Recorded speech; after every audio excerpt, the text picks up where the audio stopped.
আপনাদের মধ্যে অনেকেই আছেন যারা একটু কম দামে ভালো একটি আইফোন কিনতে চান। আজকের এই ভিডিওটি তাদের জন্য, কারণ আজকের এই ভিডিওতে কথা বলবো আইফোন এক্স ম্যাক্স নিয়ে।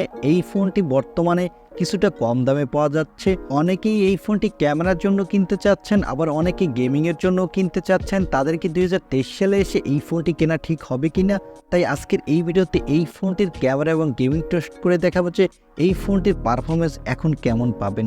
তাই চলুন আর কথা না বাড়িয়ে আমরা সরাসরি চলে যাই মূল ভিডিওতে। তবে মূল ভিডিওতে যাওয়ার আগে আপনাকে বলবো ভিডিওতে একটি লাইক দিয়ে ভিডিওটি দেখতে থাকুন। প্রথমে কথা বলবো এই ফোনটির লুক ও ডিজাইন নিয়ে। এই ফোনটির ব্যাক প্যানেলটি গ্লাসের এবং এই ফোনটির ফ্রন্টে দেওয়া হয়েছে গ্লাস, আর এই ফোনটির বডি ফ্রেমটি কিন্তু স্টেনলেস স্টিলের। ওভারঅল এই ফোনটি যদি এখনও আপনি হাতে নেন, বর্তমান মার্কেটে 40-50 হাজার টাকা বাজেটের ফোনের থেকেও ভালো প্রিমিয়াম ফিল পাবেন।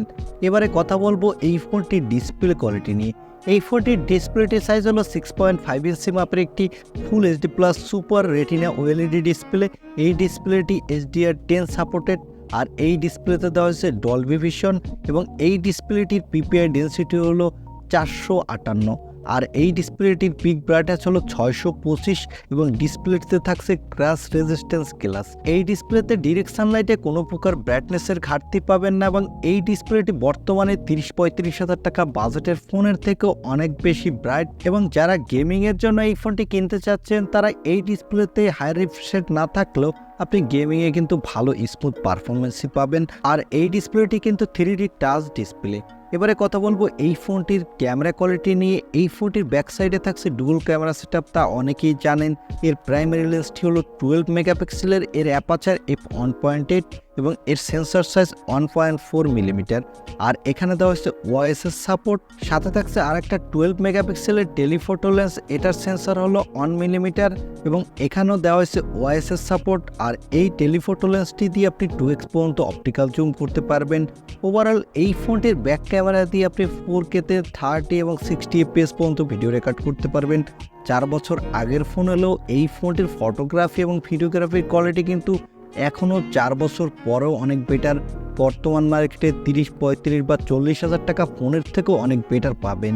এবার চলুন এই ফোনটির কিছু ফটো স্যাম্পল দেখে আসি, তাহলে আপনাদের বুঝতে সুবিধা হবে যে এর ফটো কোয়ালিটি এখনও কেমন।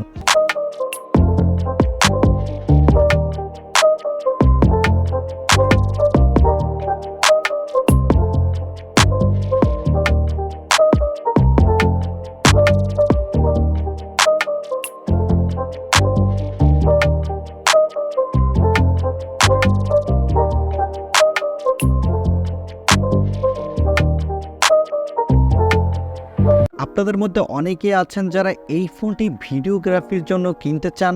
এবার এই ফোনটি ভিডিও কোয়ালিটি বোঝার জন্য এই কিছুদিন আগে লঞ্চ করে যাওয়া iPhone 15 Pro Maxের সাথে এর ক্যামেরা কম্পেয়ার করলে আপনারা বুঝতে পারবেন যে 4 বছর পরেও এই ফোনটির ক্যামেরা কোয়ালিটি এখনও কেমন এবং কেমন মানের আপনি ভিডিও করতে পারবেন। চলুন এবার এই ফোনটির কিছু ভিডিও স্যাম্পল দেখে আসি।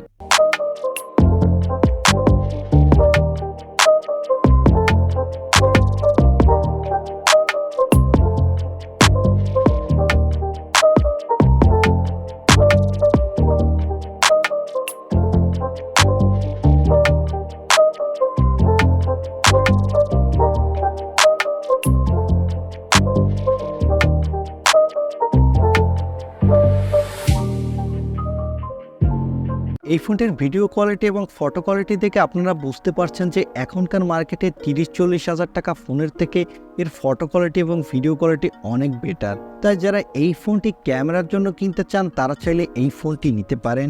এবং এখানে সেলফির জন্য পাবেন 7 মেগাপিক্সেল একটি সেলফি ক্যামেরা, এর অ্যাপারচার f2.2।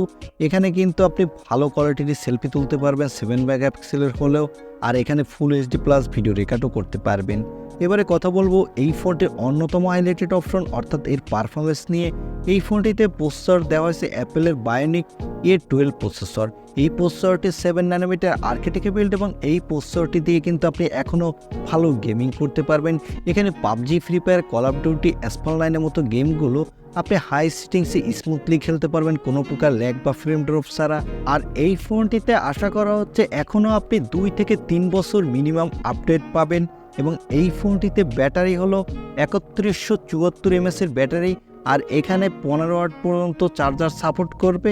তবে এই চার্জার দিয়ে চার্জ করতে ব্যাটারি মিনিমাম 2 ঘন্টার মতো সময় লাগবে। এবার আসে আসল কথায়, এই ফোনটি এখন কত দামে পাওয়া যাচ্ছে।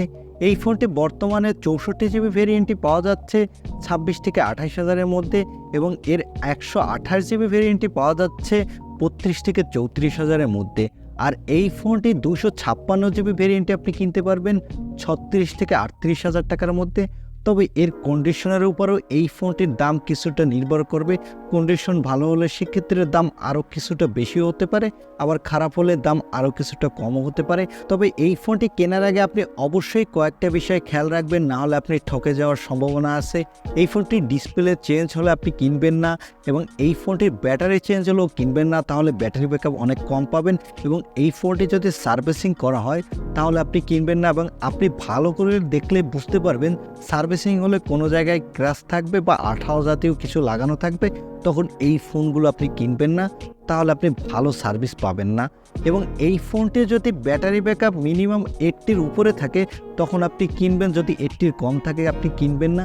তবে এখানে আরেকটা কথা বলে রাখা জরুরি, এই ফোনটির ব্যাটারি ব্যাকআপ যদি কোনো ফোনে আপনি দেখেন 95%-এর উপরে, তখন বুঝতে হবে এই ফোনটির ব্যাটারি সেলস। কারণ একটা ফোন 4 বছর ইউজের পরও এর ব্যাটারি হেলথ 95%-এর উপরে থাকা সম্ভব না, এটা 100% শিওর। এই সব বিষয়গুলো দেখে কিনলে আশা করছি আপনি একটা ভালো ফোন কিনতে পারবেন। আর এই ফোনগুলো আপনি বিক্রয়.com থেকেও কিনতে পারেন, সেক্ষেত্রে রিয়েল সেলারদের কাছ থেকে কিনবেন, কোনো বাইরের কাছ থেকে এই ফোনগুলো কিনবেন না, বা কোনো থার্ড পার্টি সেলারের কাছ থেকেও কিনবেন না। আর এই ফোনগুলো আপনি বসুন্ধরা সিটিতেও পাবেন, যমুনা ফিউচার পার্কের মতো বড় বড় শপগুলোতেও পাবেন। এই ছিল আজকের ভিডিও। আই হোপ ভিডিওটি আপনার ভালো লেগেছে, আর ভালো লাগলে অবশ্যই একটি লাইক দিয়ে চ্যানেলটি সাবস্ক্রাইব করে আমাদের সাথে থাকুন। দেখা হবে নেক্সট ভিডিওতে। আজকের মতো আল্লাহ হাফেজ।